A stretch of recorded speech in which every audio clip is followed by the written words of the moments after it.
I tried StarVaders. The question is, should you? StarVaders is a roguelike deck builder, but with a tactical approach, with a great that you can move your robot around and shoot the enemies and use your card to tactically spend your heat to really make a mayhem and stop enemies from going across the board and cause the doom to the planet Earth and, destroy us all. So that's what you're trying to do. Just approach this cautiously, kill everybody, and just stop this invasion. The game is set up in the 3 acts where you are going throughout the set of things. You can choose the mission that you can go for and you will be rewarded with the card, a specific type of card or upgrade, or you can visit the shop where you can buy cards, artifacts, or remove cards. So it's really inspired by Slay the Spire or game as such, where you are going for this roguelike fashion run. It's not a roguelite, so you are not really gaining meta progression, but you are unlocking more cards and more variety. So next time you will go, if you try a higher difficulty, you will be able to have different options. In the long run, you will unlock all the possibilities, then you will have the proper experience. So every turn you can play your cards. Every card costs heat, causing heat to your robot, and if you overheat, your turn is over, that the card is overheated, you can't play it anymore. So you are kind of playing other way around, because normally you are getting energy. You get, for example, 3 energy and you were spending on the cards, but here you are building it up, but you can overcharge it. You can use like 4th card. In this case, what I'm thinking, each card costs 1, but the 1 card that you use overheated you will not be able to play it anymore, and it will just be in your deck. Also, you can be hit by the enemies because you are moving around the grid and then you see the danger zones. If you go into and you will stay there until end of the turn, you will get hit, and with that you will get junk into your deck. That junk card is just pointless. It's just messing with your deck, and if you draw it, you have to spend the heat to be able to get rid of it. It's not causing you really damage. You don't have HP. You can't die. Only way to die is when the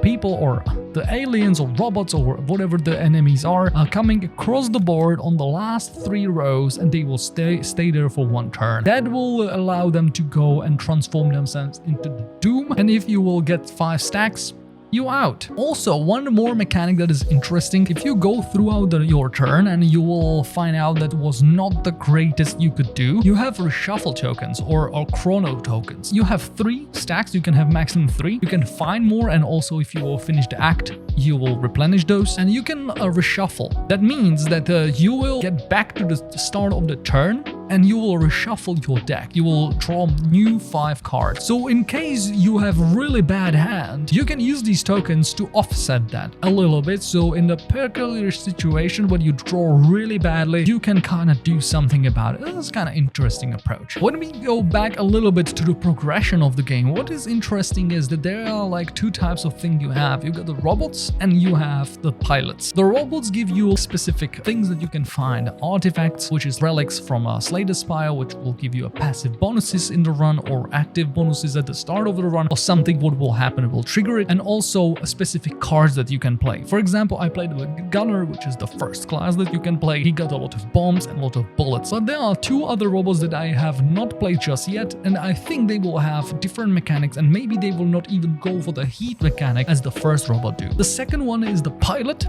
and pilot will give you special ability. For example, for me, it was when you overheat for the first time, you will draw 2 cards, and next turn you will have 5 heat instead of 3, so you can play more cards. Then I unlock the character, the freeze character, that's going more into the freezing your card and more management of the deck you have, because you can hold the cards in your hand. So I was pleasantly surprised by this game. It got really neat art style. It's just a low poly. It's not really like defined, but it's got a cute style that's really like shining through. I feel like you don't have to really commit into something absolutely crazy to really have success, because the one thing that is really necessary on the roguelikes, on the deck builders, are the playstyle and the thing how fast it goes. Only thing that is kind of holding it back, and I don't want to say holding it back, is the tactic approach. Because for example, if you go and watch the Slay the Spire, what is really making Slay the Spire a really good game is the frantic gameplay. Is the one that you are really, when you know how to play the game, you're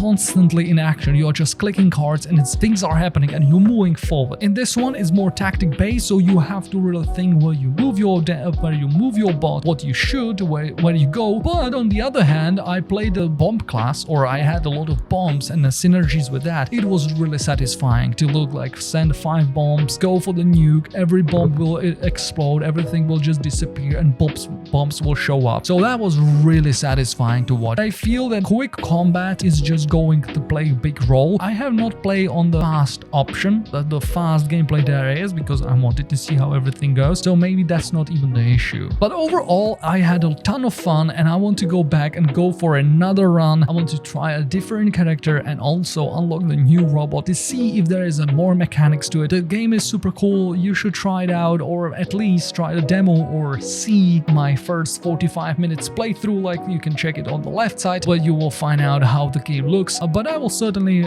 keep my eye on it and I have it on the wish list. The release date of this game is 30th of April, so you can go and check it out on Steam, and in case you want to play something else, you can go and click on or see something else, you can click on the video on the right side. That will do it for today. Thank you very much and I will see you all next time. Bye.